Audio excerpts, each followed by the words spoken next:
and welcome to the 2019 FIA Certified Gran Turismo Championships. It is the top 16 superstars, the Manufacturer Series of the European region. My name is Tom Brooks. Alongside me, Chaz Draycott here to guide you through the action of today's European Region Manufacturer Series race. Now, this is going to be very exciting here, Chaz. Let's get straight into it, shall we, and have a look at the regional rankings for the Manufacturer Series after the 19 rounds we've had. Williams Koke there for BMW at the top of the pile, but TRL Lightning not a million miles away, and crucially for him, lead Subaru driver. Indeed, yeah, it's very packed. I mean, if you look from 6th place all the way down to the bottom, all the way down to 16th, there's not even 1,000 points in, it's 600. And some of them are separated by next to nothing. I mean, even the guys just ahead of them as well. It's so close. The 4 Toyota drivers as well, they're really ones to watch here, because I'm pretty sure that we can probably get a better explanation from you as to how this all works than from me. Well, yeah, it's not exactly important where you finish in terms of the overall standings, but it matters where you finish for that particular manufacturer. So in the case of Toyota, you've got RC Miura, who's quite clearly a bit of a way ahead of the likes of HRG, RK23, BFR Devil Soul, and TRL Manu Rodri. So what that means is, because he's the lead Toyota driver, if Toyota makes it through, they qualify for the next World Tour event, then he will be representing Europe if Europe is in the top 3 regions out of the 5, if that makes sense. The same sort of story applies for TRL Susu, who's there in 4th place, otherwise known, of course, as Baptiste Beauvoir. Then you've got Matty 278, who's in 7th position. Now, there's not a massive gap separating those two drivers, so if either of them are able to leapfrog one another, instead of it being Susu who will represent them for Europe, if of course he's within those 3 regions, then it would be Matty instead. So it's all to play for here, and there's lots of different variables to bear in mind. With that said, then, let's take a look, shall we, at the global rankings here this afternoon. So you can see that Lexus at the top of the pile, 940 points for them. Then Mercedes-Benz in 2nd, Toyota there in 3rd place. And let's have a look at where Europe are in that region. Now, they are tied with Central and South America, as you can see, on 188 there. So, at the moment, it would be Asia, Europe, and Central and South America, the 3 regions that will make it through as it stands. But of course, we've got another round coming up here today. That could potentially all be turned on its head by the time the 5 regions have all had their races. So it's all very simple. Oh yeah, basically. Absolutely. Yeah. I tell you what it feels like. You know, when you see those like explanations, you got pictures on the wall and all those like lines that are leading towards it, and you're trying to piece it all together. That's kind of how it feels here. Like a criminal investigation, or it will all make sense eventually. Don't worry about it. Will. Thankfully, it's not a criminal investigation. Yeah, that's very true. You can see there BMW in 4th, Porsche in 5th, Jag in 6th, then you've got Aston Martin, Ford, Alfa Romeo, Hyundai, Audi and Chevrolet rounding out the top 12 manufacturers as it stands at the moment. Anyway, enough of criminal investigations, enough of the global manufacturers rankings. On to look at the circuit then for this manufacturer series race. So the track we're going to be competing on is the Circuit de Barcelona, Catalonia in Spain. Based about an hour outside of Barcelona itself, in a town called Montmeló. It is an absolutely brilliant track, 4.6 kilometres long, lots of fast and flowing corners, some that are tighter than others, a few good overtaking opportunities, in particular out of turn 16 down towards turn 1 and out of turn 9 down to turn 10. Yeah, plenty of opportunity for slipstreaming around this circuit. Quite an elevation change as well. You can see it really drops down towards turn 1, so the cars gain more speed as they get along there. Drivers really need to be conscious of that as they get onto the brakes. And then, of course, you've got the final downhill sector as well. The last corner is very difficult because the grip goes away from you as you come around the corner and get your foot down onto the straight. So it's going to be really interesting to see how those guys take that into consideration. You can see there the track map as well. Turns 13 into 14 and 15. The chicane, of course, that was added back in 2007 to the F1 layout as well. So really tight and twisty into that final sector. And then, of course, into turn 16, you can have a lunge up the inside there. Just ask a particular motorcycle racer called Valentino Rossi about that one. He knows all about a last corner overtake here at Catalonia. But will we see any of those in the Manufacturer Series race today? You can see out of turn 9 down into turn 10, that's where the penalty loop is as well. It's also a very opportune passing place for slipstreaming as well. So keep an eye out of that. And as we said, of course, out of turn 16, down that start-finish straight and in towards that first corner. A look at the race details, though. We can see as we go over to it now that it's 9 laps for Group 3 cars here at the Circuit de Barcelona, Catalonia. They've had a 10-minute qualifying session so far. They've got racing hard and medium compound tyres available to them here, Chaz. 5 times fuel consumption, 11 times tyre wear as well. With those 2 compounds of tyres, what are you thinking in terms of strategy here? Well, what these drivers will want is to have the outright pace all the way through. So They know that there's going to be a pit stop involved, because I don't think any of them are going to start on hard tyres and make them last to the end. You just lose too much track position, With racing mediums, of course, they'll last 5 laps. Some guys may pit a little bit early and then stretch them towards the end. Some of them might try and stretch them out towards the end of the race and then just take a pit stop with a couple of laps to go, so they've got fresh rubber at the end. If they lose any time, they need to gain that back as quickly as possible. There's a lot of different variables in terms of that, and obviously you've got to think about track position as well.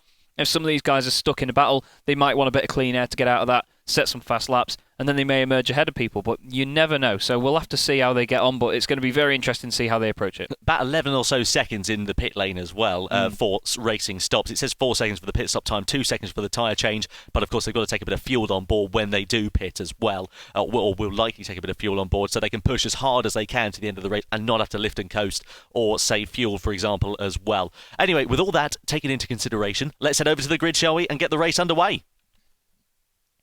So the EMEA region sees TRL Lightning for Subaru starting on pole position. Veloce Storm there in second place in the Mercedes. Then RC Miura in third in the Toyota. GTA Tigny in the Audi here as well. Really good to see Audi doing so well here in this race and represented very far up the grid with the British driver of GTA Tigny there. Then comes Susu in the Lexus, Carl Williams in the Mercedes, and then HRG RK23 in the second Toyota here in this race.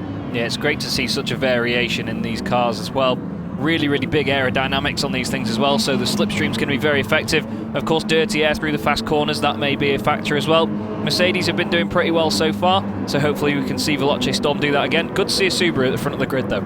Absolutely. Well, away from the lights, we're about to go then. A rolling start down to the first corner. Who will be leading out of that first turn, and will the old Creasley make it through? Facing the right way, over the line we go to get the race underway for the Manufacturer Series for the EMEA region here. Looking at GTA Tigny from behind. Here's Veloce Storm. He's already trying to attack on TRL Lightning and has got great overspeed, great advantage with the slipstream, and down to the first corner. He brakes really late, but gets the apex done and takes the lead away from Mikhail Hazal in second position in the Subaru. RC Miura there in third place is doing a good job as well of defending from GTA Tigny as we come through turn 3 for the first time of asking, but a really impressive opening corner there from the Mercedes of Veloce Storm, doing exactly what he wanted to and needed to. Look in the background there as well, one of the cars making their way further up the order. There's GTA Tigny, who's having to defend from TRL Susu side by side as well. We're going very close behind with Carl Williams getting the better of HRG RK23, and I think Matty 278 has made some good ground off the start here as well, and somebody sliding down the order is HRG RK23. He's gone right to the back of the field here for one reason or another, so something clearly has not gone his way at all in the first sector.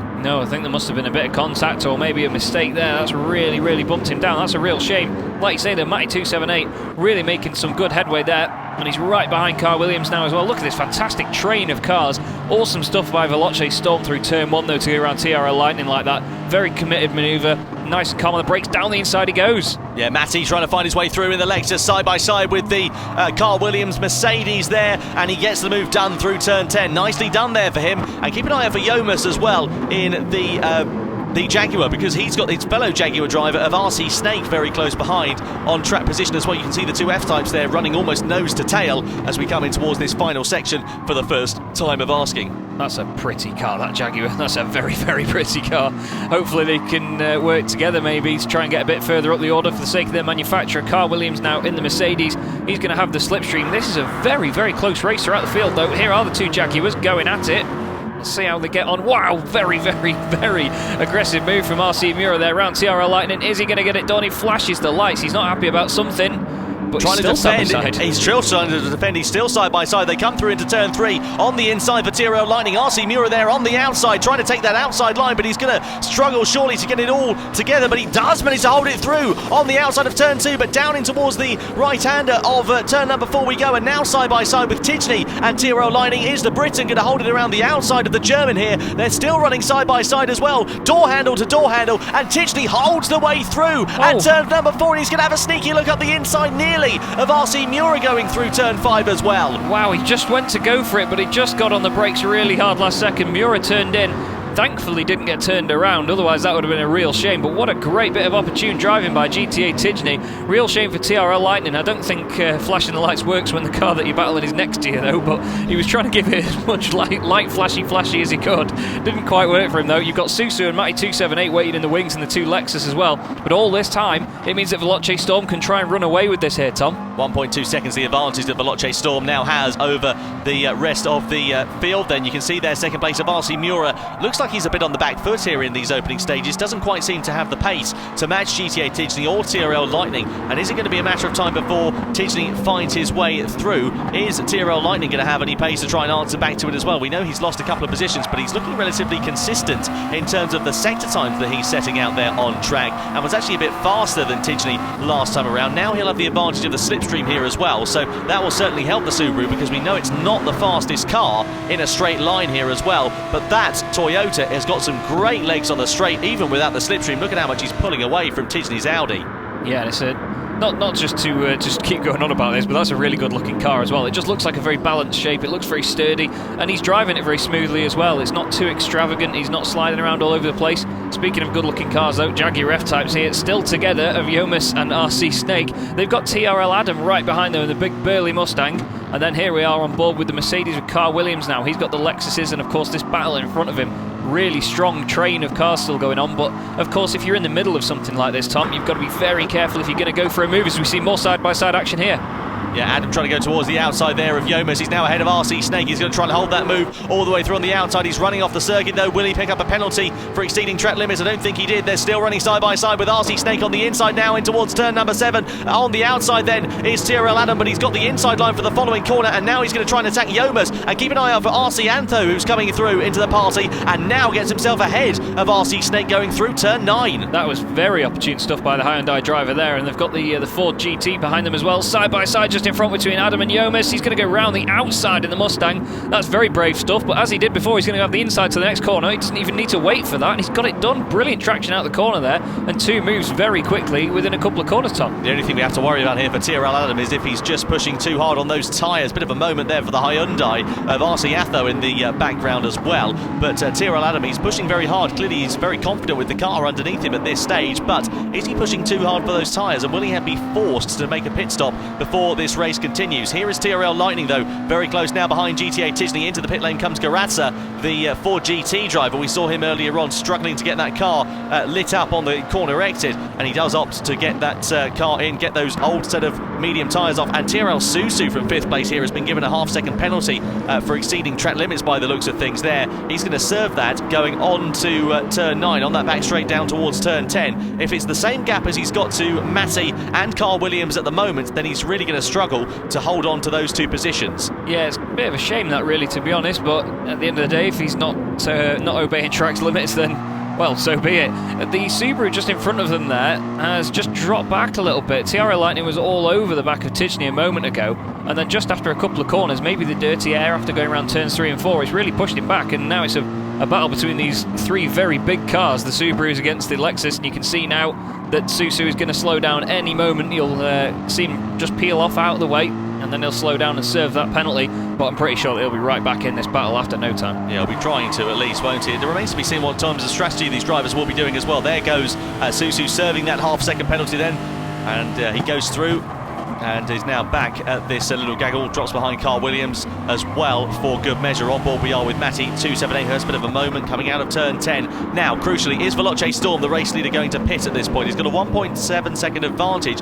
If the drivers behind him do pit at the end of this lap, then you can guarantee that they will be in a good position to try and attack at the end of this race. But does Veloce Storm come in? No, he doesn't. He carries on. What about RC Miura, GTA Tidgney and TRL Lightning? RC Miura does box. Does Tidgney? Yes, he does. TRL Lightning also following suit here as well. This is very similar to what we have seen before. Carl Williams and TRL Lightning opt to continue on then as well. So they inherit 2nd and 3rd places. Everybody else around them does decide to box. Now, what is this going to mean in terms of their race? Because they're not a million miles away from Veloce Storm. They're just 3 seconds back down the road. And if they can hold on and keep a good, consistent pace, they could potentially be in a very, very good position here to finish on the podium. However, if things don't go their way, their tyres begin to drop off a cliff, they aren't able to hold the same pace as they are now, then they will be really under attack from RC Miura, GTA Tidgney and all the other drivers who have also boxed. Yeah, definitely. The fresh rubber at the end does make a hell of a difference. So it's going to be interesting to see whether they can hold on if they do continue to keep on these very old tyres and very worn out tyres. But some guys have just stretched it out a couple of laps just so they've got that fresher rubber at the end. Some people we've seen are going all the way to the end completely. So I'm quite intrigued to see whether Veloce Storm will do so. As I've said before, a lot of these drivers, you know, when they get onto a set of tyres that might not have as much grip as they did at the beginning of a race, some of them develop very, very well over the course of a race to just cope with it and just get used to how the car's behaving. As we see the two Jaguars still together, they're completely inseparable, Yomis and RC Snake. But he's got RC Miura in the Toyota right behind him now.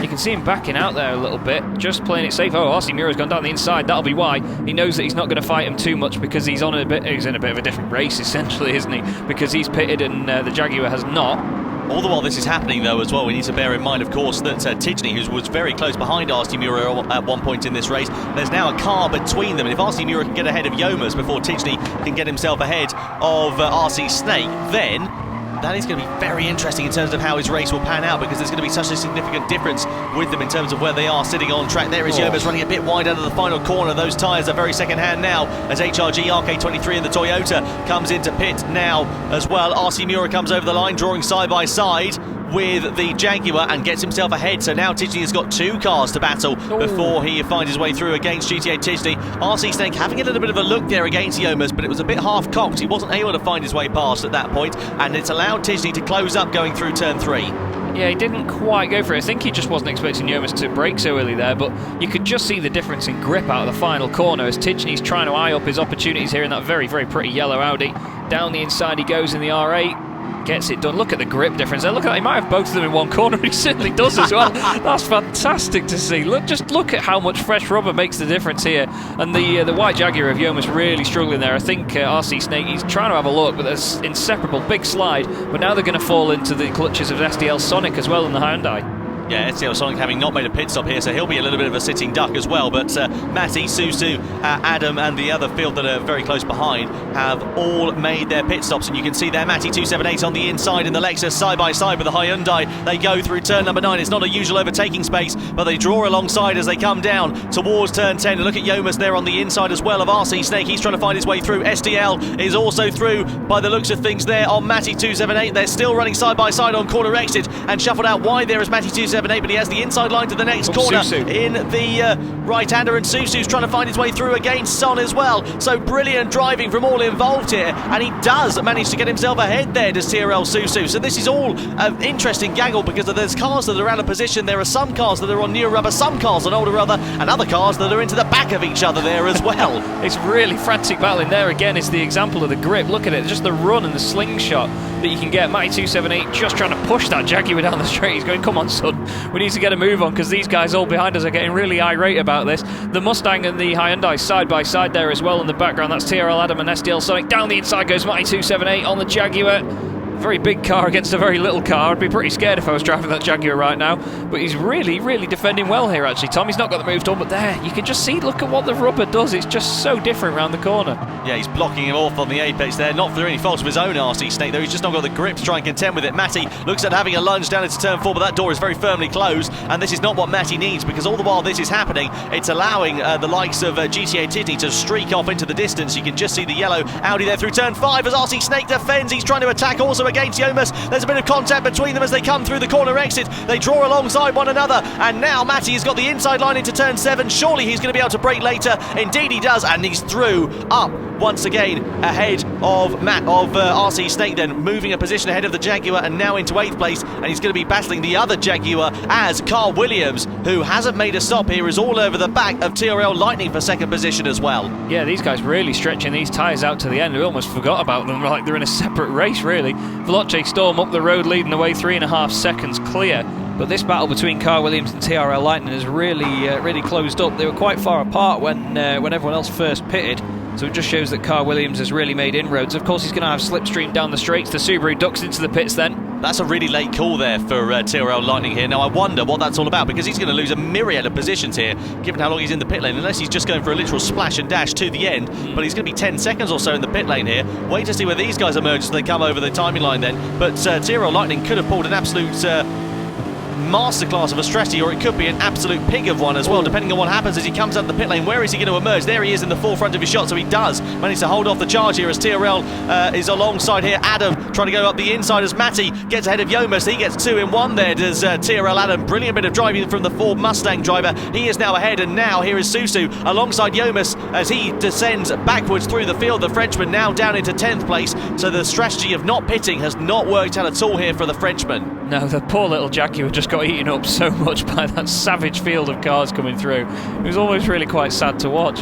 TRL Lightning, though, he's going to have so much pace over these last few laps now. He's got Tichney and RC Mura ahead of him, so he's hoping that he's going to be able to catch them up. But I think RC Mura now just wants to get past RC Atho in front of him. He just needs to do it in a way that it doesn't spoil his momentum, though, because Tichney will take every opportunity to get through. Certainly will, and well, that could be very interesting. The penultimate lap we are on here at the Circuit of Barcelona, Catalonia, for the EMEA Region Manufacturer Series race down in towards turn 10. We're about to go for the last time, for the second to last time, I should say, of asking, and surely RC Atho in the Hyundai is going to be a bit of a sitting duck here. I don't know if he's going to be able to hold off, and look, he's struggling to make it to the apex there of turn 10. He's not getting great exits out of it either. Those tyres are now very much past their best, and the fresher rubber on RC Mura's car and GTA Tichney's car respectively is looking very, very good indeed, as TRL Lightning as well is in 6th position, and he is 0.2 of a second back of Tichney as well, so he's right all over the back of the British driver. If we were facing a reverse view, you'd see a mirror full of Subaru at the moment. As we come on to the final lap here, Veloce Storm looks like he's got this one pretty much sewn up 3.9 seconds down the road. Wow. But here, look at TRL Lightning. Bear in mind, he's on even fresher rubber than GTA Tichney, so this could be a masterclass of strategy here for TRL Lightning.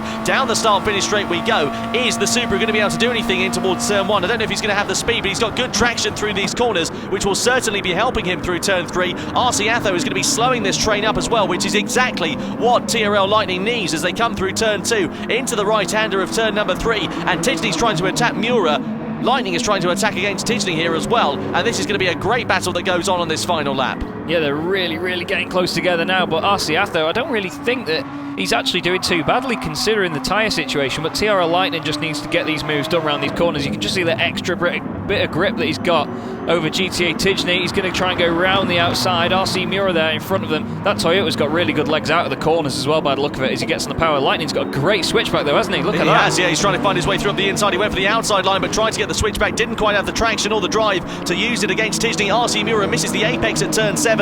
Is they going to compromise his run through turn 8 and then through the long right-hander of turn 9? This is where we're going to see the Dandare moves being made, but we could see nearly 3 wide coming down in towards this corner as well, because RC Mura is all out of shape, and Tichney is going to go surely for an attack on RC Mura's Toyota. Down into turn 10 we go for the final time. TRL Lightning slots for the outside line. You can see one of the Jags off there in the background, but RC Mura does manage to hold off the charge of Tichney, and Tichney manages in turn to hold off the charge of TRL Lightning as they come through into the final sector. Are we going to see any moves being made between these guys? You know that Lightning wants it. He needs it to try and get this Subaru team to qualify for the Manufacturer Series. Down in towards this chicane we go for the last time. An amazing job that RC Atho has done. Veloce Storm takes the checkered flag. Carl Williams finishes in second, and TRL Lightning, well, he's trying as good as he can, but he's not going to be able to make anything stick, I don't think. They're all running nose to tail. They're squirreling over the line, but who gets 4th place? It's RC Mura, surely. He just holds off the charge of GTA Tichney. TRL Lightning there in 6th place, and RC Atho, against all the odds,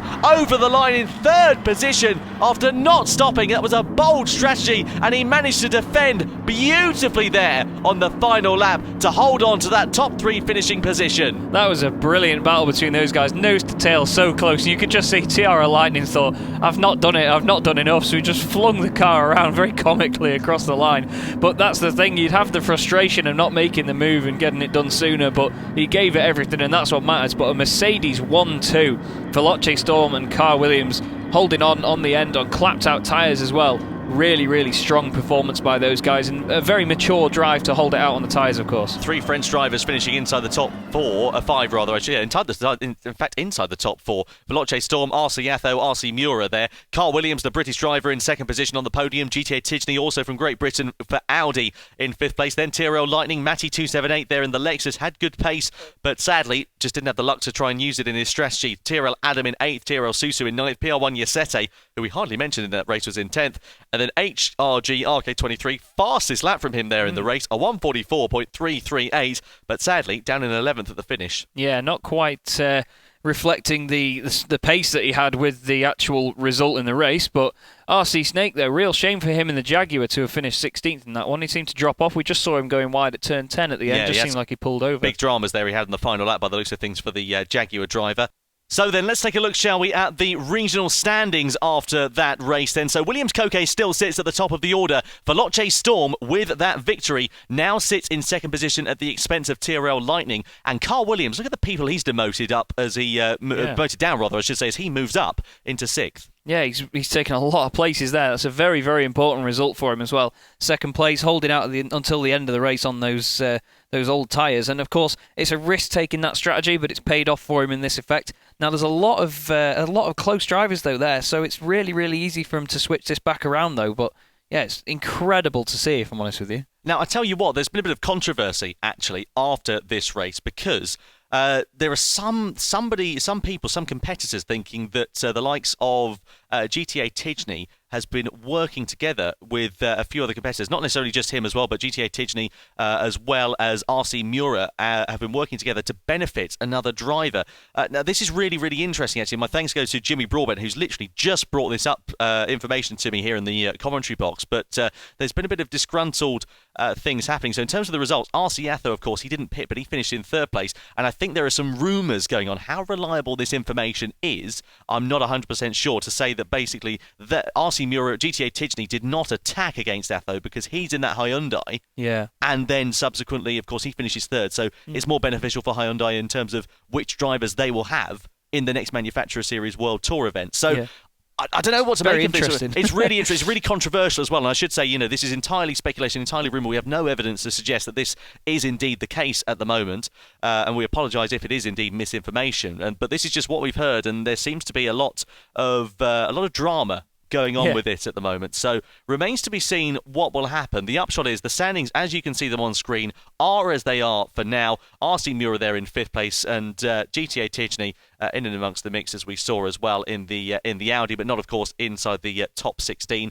But what is going to happen with this? RC Atho, of course, with that 3rd place, he benefits into 14th position there as well. So if indeed he was benefited by discussing how they were going to run the race with other drivers, then that's been a really big beneficiary for him, let's not forget. So I don't know, it's a really, really interesting one and very controversial as well. If we have any more information, we will bring it to you at the next World Tour event. Anyway, aside from that, let's take a look, shall we, at the global points rankings after 20 rounds of the Manufacturer Series.